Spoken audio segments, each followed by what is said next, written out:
किसान बैठे हैं और जो कुंडली के बीच में, कुंडली और खेकड़ा के बीच में जो पड़ता है टोल, वहाँ पर एक आंदोलन है। ये आप डासना है, आप देख सकते हैं टिकैत साहब यहाँ पे चारपाई पे बैठे हुए हैं, किसान चारों तरफ घूम रहे हैं और ये सड़क पूरी तरह से बंद है। कुछ लोग कहते हैं कि परेशानी होती है।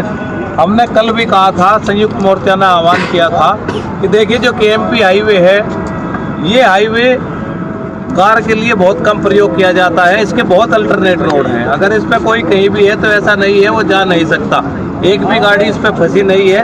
और ये तय किया गया था कि जो भी कारें होंगी उनको छोड़ दिया जाएगा और जो इमरजेंसी वाहन होंगे उनको भी निकाला जाएगा, लेकिन अगर कोई नीचे उतर के जाना चाहे तो जा सकता है। तो आज असली मकसद उसका यही था कि जो सरकार बहरी है, जिसके कानों में किसानों की आवाज़ नहीं जा रही है, तो उसको बढ़ाया जाए। इसी क्रम में हम आपको दिखाना चाहते थे कि किस तरह से केएमपी पे किसान अभी भी जमा है। रात 8 बजे, कल सुबह 8 बजे इसका समापन होगा और अब जो है 8:45 के आसपास है, तो यानी कि 12 घंटे से ज़्यादा हो चुके हैं। तो सवाल यही था कि आज केएमपी हाईवे, साइड में आ जाओ सब लोग, केएमपी हाईवे जाम है। टिकैत साहब आप मौजूद हैं केएमपी हाईवे पर और आपके साथ तमाम किसान मौजूद हैं और आज ये कॉल आपने दी थी संयुक्त मोर्चा के आह्वान पर, यहाँ सब लोग आए, आप बाहर थे। जैसे ही आप पहुँचे, आप भी हाईवे पर पहुँचे और आप सब देख सकते हैं कि यहाँ पे खाट बिछा के बैठे हैं टिकैत साहब। और ये संस्कृति है, हुक्कर और खाट, ये संस्कृति से जोड़ा जाता है। तो आप कई दिन से बाहर भी थे, तो काफ़ी लोग उत्सुक हैं। पिछले 2-3 दिन से सही तरीके से आपको सुन नहीं पा रहे थे। करीब 1,500 लोग अभी आपको सीधे आपसे मुखातिब हैं। तो आज हाईवे जाम है, इसी पर चर्चा करते हुए आप क्या कहना चाहेंगे? हाईवे जाम है तो कोऑर्डिनेशन कमेटी जो है संयुक्त मोर्चा उसकी कॉल है और सारी जगह पर रात को हम हरियाणा वाले उस पर भी जाएंगे, अभी देखेंगे और फिर यहाँ पर आ जाएंगे, वापसी रात में यहीं रहेंगे। और तैयारी लोग कर ले अपना, जो इलेक्शन लड़ रहे लोग इलेक्शन लड़ गए और दिल्ली की तरफ फिर आ जाएंगे। अपना गेहूं की फसल कटाई का समय है, गन्ने की कटाई का समय है, बुआई का समय है, ये सारा काम करके आ जाए लोग। ये लोगों को आना पड़ेगा और ये आंदोलन चलाना पड़ेगा हमको। अपना लोग ताम झाम लेके अपना वो आए, नहीं लोग आएंगे। आंदोलन सरकार अलग तरीके से इसको डील करना चाह रही है। वो चाह रही कि लोग ऐसे ही चले जाएंगे, यहाँ से उठ के लोग जाएंगे नहीं पूर्ण रूप से, जब तक कानून वापसी नहीं होंगे। किसान घर वापसी नहीं करेगा और जब तक एमएसपी पे कानून नहीं बनेगा। अभी भी आप देखोगे तो 1400 रुपये पर क्विंटल के हिसाब से गेहूं की खरीद हो रही। और बिहार में हम थे, बिहार तो पूरा बर्बाद हो गया बिहार भी, क्योंकि बिहार में मंडियां 2006 से मंडियां बंद है। वहाँ पे गई घास जम गई मंडियों में, किसानों की फसलों की खरीद नहीं होती, लूट होती है।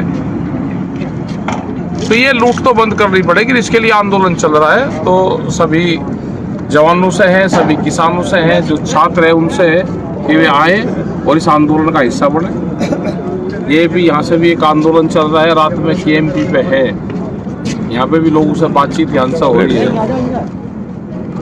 अच्छा, कल 8 बजे तक रहेगा ये प्रोग्राम। अच्छा, अचानक अभी कई मीडिया से फ़ोन आए, कई लोगों के फ़ोन आए और एक मीडिया में जो कई दिन से मीडिया में भी सुस्ती थी, बलबीर राजेवाल जी आए, आपसे आते गाजीपुर बॉर्डर मिलने आए, आज ही आप पहुँचे और उसके बाद आप यहाँ पे पहुँच जाते हैं। इसको लेकर तमाम कयास लगाए जा रहे हैं। तो क्या कोई ये एक मतलब आपसी भाईचारे में, जैसे आप भी कई बार उनसे मिलने चले जाते हो, तो आंदोलन के विषय में कोई चर्चा थी या कोई मैसेज है? लोगों में बड़ी सुगबुगाहट है कि साथ तो सरकार कोई बातचीत कर रही है, कैसे और चलना है, क्योंकि आंदोलन कितना लंबा चल जाए उसकी ये भी नहीं पता।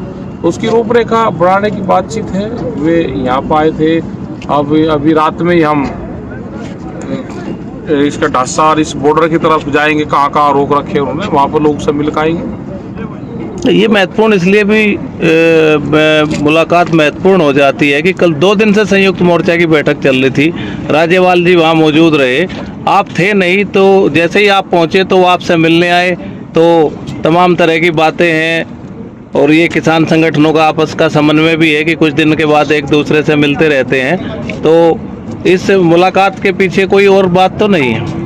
नहीं, वो तो चर्चा है कि कैसे मूवमेंट को आगे चलाना है, क्या क्या कर रहे हैं, तो 10 तरह की बात हो रही है। राज्यपाल जी एक सीनियर लीडर है हमारे संयुक्त मोर्चे के, तो उनसे समय समय पे सलाह मशवरा करते रहते हैं। जब कई दिन हो गए उनसे नहीं मिले गया, तो आज आए हुए उनसे बातचीत उनसे हुई। अच्छा, कोविड प्रोटोकॉल को लेके हर राज्य में बड़ी दिक्कतें की जा रही हैं। आपकी मीटिंग थी झारखंड में, वहाँ पे सरकार ने कोविड प्रोटोकॉल लगा दिया। मध्य प्रदेश में भी ऐसा ही किया, अनुमति निरस्त कर दी गई। तो जहाँ जहाँ किसान पंचायतें हो रही हैं, चुनाव नहीं हो रहे हैं, वहाँ पे कोविड प्रोटोकॉल का पालन किया जा रहा है, वहाँ पे टेस्टिंग बढ़ाई जा रही है। और जहाँ चुनाव हो रहे हैं वहाँ टेस्ट ही नहीं किया जा रहा। तो ये क्या राजनीतिक हथियार के तौर पे या किसान आंदोलन को दबाने के लिए कर रही है सरकार? कोविड का एक नया हथियार अब पॉलिटिकल पार्टी को मिल गया, सरकार को खास करके। जहाँ चुनाव है वहाँ पे ये कोविड जाता नहीं, लेकिन जब चुनाव खत्म हो जाएंगे तो 2 तारीख के आसपास ये कोविड दिल्ली के चारों तरफ आ जाएगा, ये मोर्चों पर भी आएगा फिर। और ये होगा कि शाहीन बाग की तरह वो प्लान एक सरकार कर रही है कि जैसे शाहीन बाग का आंदोलन खत्म करा, तो इसी तरह से और कुछ नहीं मिला तो कोविड को हथियार बना के इसका वो खत्म करता। लेकिन वो गलत फहमी निकालते हैं, ये कोविड आ जाओ या कोविड के सारे रिश्तेदार आ जाओ, ये आंदोलन ना खत्म होगा, ये आंदोलन यहाँ का ही रहेगा। उसकी जो गाइडलाइंस होगी उसका पालन करेंगे। ये बात तो निश्चित है कि आंदोलन लंबा चलना है और उसी तैयारी में सब लोग जो है आए भी हैं और आज ये आह्वान भी किया गया है। तो हरियाणा में एक अजीब सी स्थिति है, वहाँ पे काफ़ी संयुक्त मोर्चा 2 दिन से मंथन भी कर रहा है। तो वहाँ पर आज स्थिति ऐसी है कि विरोध के नाम पे कोई भी कॉल दे देता है तो लोग इंतजार नहीं करते, पहुँच जाते हैं। कई बार टकराव की भी स्थिति है। तो संयुक्त मोर्चे ने भी कहा है कि भाई देखिए, विरोध हमारा काले झंडे नारे लगाने का है, इससे ज़्यादा काम करने का नहीं है और कोई हिंसा ना हो, इसके लिए मर्यादा में और लोकतांत्रिक तरीके से ही आप आंदोलन करें। फिर भी वहाँ पर ज़बरदस्ती जानबूझ के हिंसा हो, इसलिए के थड़ में जो है दुष्यंत चौटाला ने एक कार्यक्रम रख दिया और एक मुख्यमंत्री जी ने बिल्कुल सिंघू बॉर्डर के पास एक कार्यक्रम रख दिया। तो इस तरह की चीज़ें हरियाणा में हो रही हैं। तो हरियाणा वासियों की जो गर्मी है उसको कैसे आप इसको रोक पाएंगे, इसके लिए कोई छोटा सा बात करेंगे उनसे, हरियाणा वालों से। तो कल जो विरोध कितना करना है, किस हद तक विरोध करना है, तो वो उनसे बातचीत के बताएंगे, उसके गाइडलाइंस पूरी तय करेंगे। तो कल साथ सिंघू बॉर्डर पर जो सर्व जाती है, सर्व खाप पंचायत हो रही है, अंतिल खाप ने बुलाई है, आप भी उसमें जा रहे हैं? हाँ, उसमें जा रहे हैं। हाँ, क्योंकि वो जहाँ पे मुख्यमंत्री जी का प्रोग्राम है उस क्षेत्र में अंतिल खाप का ही वो एरिया है और उसी को लेकर कल बैठक भी है। तो दूसरा ये था कि इतनी बड़ी लड़ाई, और मैं नहीं पूरा जितने जो अभी आपसे जुड़े हैं और मीडिया का भी सवाल है, आपसे मुलाकात नहीं हो पा रही कि आंदोलन है और तमाम किसान सड़कों पर हैं। इस तरह सरकार फैसले कर रही है कि जैसे सरकारों को उकसावा या इस तरह की कार्रवाई कराना चाहती हो किसानों से। जिस तरह से 500 रुपये मतलब 58% दाम बढ़े हैं डीएपी के, पहली बार मतलब 20 साल में, या मैं कहूँ कि 2 दशक में सबसे बड़ी वृद्धि है। कभी इतनी बड़ी वृद्धि खादों की कीमतों में एकदम नहीं हुई। तो बाकियों का भी एक आया था कि स्थानीय स्तर पर काम के बाद प्रदर्शन करेंगे। तो क्या सरकार को ये दिखता नहीं कि आप जो है रेट नहीं बढ़ा रहे हो, एमएसपी दे नहीं पा रहे हो, और जो मार किसानों पर पड़ रही है, अगले साल 2022 आ जाएगा, तो क्या संभव है कि आमदनी दोगुनी होगी या किसानों की जो है जो नेगेटिविटी है वो दोगुनी होगी इन चीज़ों को लेकर? आमदनी तो नहीं बढ़ रही, खाद की कीमतें बढ़ रही, बातचीत सरकार कर नहीं रही। क्या ये सब्सिडी के नाम पे वापसी मिलेंगी?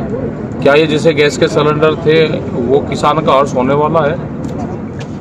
नहीं, इसमें तो कोई सब्सिडी नहीं है। सब्सिडी देने के बावजूद इतने रेट हैं, तो कीमतें बढ़ा दी गई। कंपनियों ने ये कहा है कि हमारा खर्चा बढ़ गया तो हमने रेट बढ़ा दिए। रेट बढ़ा दिए तो ये तो किसानों को सोचना कि उनको क्या करना है। नहीं तो अगर यही हाल रहा तो आंदोलन चलते, जिस हिसाब से महंगाई बढ़ रही, तो आंदोलन ना हो तो देश में क्या होता अब तक। नहीं तो सरकार ने ये कह दिया कि हम सब्सिडी नहीं बढ़ाएंगे। दरअसल यूरिया में क्या है कि यूरिया की अगर कीमतें बढ़ती हैं तो सब्सिडी ऑटोमेटिक बढ़ जाती है, इसलिए यूरिया की कीमतें नहीं बढ़ती। लेकिन जिस तरह से कंपनी को हाथ में दे दिया डीएपी को, और जैसे ही कीमतें बढ़ती हैं तो किसान की सब्सिडी वहीं की वहीं रुक जाती है। तो इसको आवश्यक है कि सरकार सब्सिडी बढ़ाए। सब्सिडी बढ़ाए, हाँ, तो सरकार उससे मुकर रही है, तो ये भी एजेंडा रहेगा आगे। एजेंडा रहेगा आने वाले टाइम पे, जब बातचीत होगी तो ये एजेंडा रहेगा पूरा। हरियाणा में बहुत सारे 4-5 युवा गिरफ्तार भी कर लिए, 307 के पर्चे दर्ज हो रहे हैं। कल वहाँ तय करेंगे उनमें बैठ के, वहाँ पे कल जब हरियाणा की मीटिंग होगी तो उसमें तय करेंगे सारी चीजें।